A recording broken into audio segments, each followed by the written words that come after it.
வணக்கம் ஸ்ரீவிகா ஃபார்ம்ஸ். ரொம்ப நாள் ஆச்சு இல்லையா இங்கே வந்து வீடியோ எடுத்து. ஒவ்வொரு தடையும் வாரம் வரோம். வந்தோன்னா அவ்வளோ வேலை இருக்குது. எல்லாத்துக்கும் கரெக்டாக இயற்கையாக கரைச்சி வச்ச பஞ்சகவ்யம் ஒரு தடவை ஒவ்வொரு வாரம் ஜீவாமிர்தம் அடிக்கிறது, அதுக்கப்புறம் மீனம்ல ஸ்ப்ரெட் பண்ணுறது, இதே வேலையாக இருக்கிறதால வீடியோ எடுக்க டைமே இருக்கிறதில்ல. இப்போ பாருங்களேன், வயல் ஓரங்களில் நிறைய பனம்பழம் கிடந்தது. எல்லாத்தையும் நான் சேகரிச்சிட்டு இருக்கோம். இது வந்து நம்ம வெள்ளெல்லாம் போட்டு செய்கிறோம் இல்லையா, ஜீவாமிர்தம்லாம். வெள்ளத்துக்கு பதிலாக இந்த பனம்பழம் போட்டாலும் நல்லாயிருக்கும் அப்படின்னு சொன்னாங்க. ஒரு தஞ்சாவூர் விவசாயி எங்களுக்கு அட்வைஸ் பண்ணாங்க. ஸோ இந்த எல்லா பனம்பழத்தையும் பொறுக்கி ட்ரம்மில் போட்டு ஊற வச்சுட்டு அதோடு சேர்த்து சாணம், கோமியம், நாட்டு மாட்டு சாணம், கோமியம், உளுந்து பொட்டு மாவு எல்லாம் போட்டு கரைச்சி வச்சு ஊற்றலாம் அப்படின்னு இருக்கோம். இது பாருங்கள், வயல் நெல் விலை எல்லாமே இப்போ தான் கதிர் விட்டுருக்கு. மழை பெஞ்சாலும் சிறிது கதிர் விட்டுருக்கு. இன்னும் ஒரு வாரத்தில் ஃபுல்லாக கதிர் விட்டுரும். இது வந்து வாசனை இல்லை சீரக சம்பான்னு சொல்லிட்டு யூனிவர்சிட்டி ரகம் பாண்டிச்சேரியிலேருந்து வந்துச்சு. சன்ன ரகம் வெஜ் பிரியாணிக்கு சாதம் கலரத்துக்கெலாம் கரெக்டாக இருக்கும்னு நினைக்கிறோம். ஏற்கனவே ஒரு தடவை போட்டு அறுத்து வச்சுருக்கோம். இப்போ தான் நெல் விட்டுருக்கு. மழை வேறு பெஞ்சுதா, நேற்று நைட்டு ஃபுல்லாக மழை, அதனால் கொஞ்சமாக கதிர் விட்டுருக்கு. இந்த பூ வர சமயத்தில் இந்த மழை வரக்கூடாது. பூ பார்த்திங்கன்னா தெரியும். ஆக்சுவலி மழை வந்துருச்சு, ஒன்றும் பண்ண முடியாது. எதாவது கதிர் வச்சு மணி பிடிக்குதோ அது வரைக்கும் நமக்கு சந்தோஷம்தான். ஒரு அடுத்த வரப்பில் இந்த சீரக சம்பா சொன்னோம் இல்லையா, இதெல்லாம் மணி விட்டுருக்கு பாருங்கள். இந்த சின்ன வரப்பில் ஓரத்தில் காராமணி போட்டிருக்கோம். இந்த வாட்டி தான் ட்ரை பண்ணோம், கொஞ்சம் மேடாக இருக்குன்னு சொல்லிட்டு ஓரம் ஃபுல்லாக காராமணி போட்டோம்.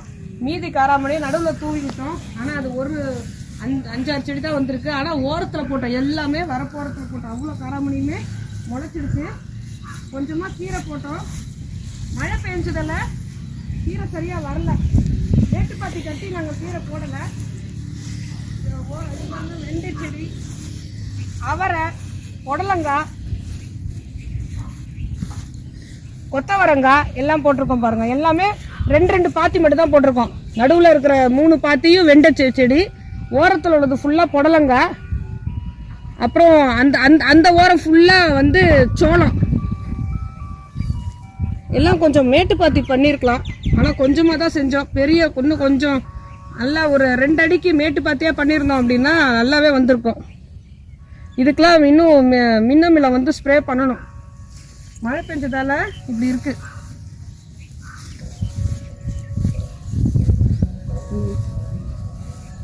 இந்த வரப்பில் பார்த்தீங்கன்னா வேர்க்கடலை போட்டோம்.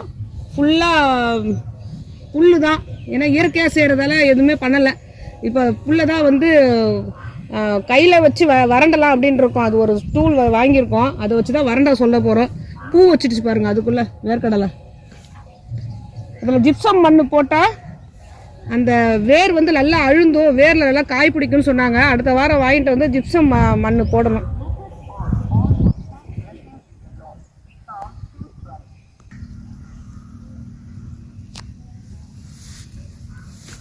வாழை மரம் பாருங்க, குளத்தள்ளி இருக்கு.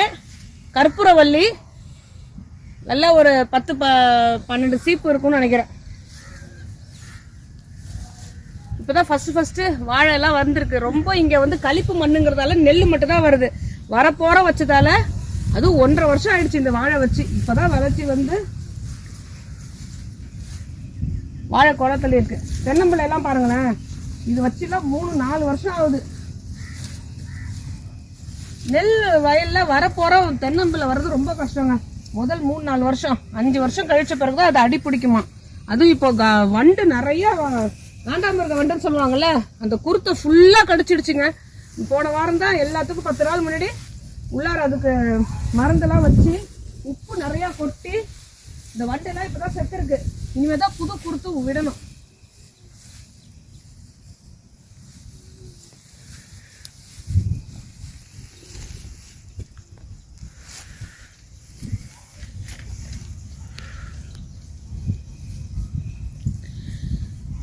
கரும்பு காட்டிடுறேன்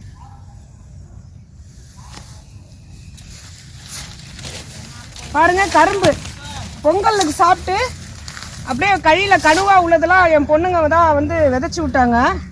அப்படியே ஒரு கொத்தா கரும்பு வந்துருக்கு பாருங்க. தை மாதம் வந்துடும் நினைக்கிறோம். அப்படியே ஒன்று வந்தோன்னே அப்படியே ஃபுல்லாக எல்லா இடத்துலையும் கரும்பு வந்துருக்கு. உள்ளார இது பாருங்க, கிட்ட உள்ளார பார்த்தீங்கன்னா தெரியும். ஆமா, கரும்பு இந்த கரும்பு எடுக்கலாமா?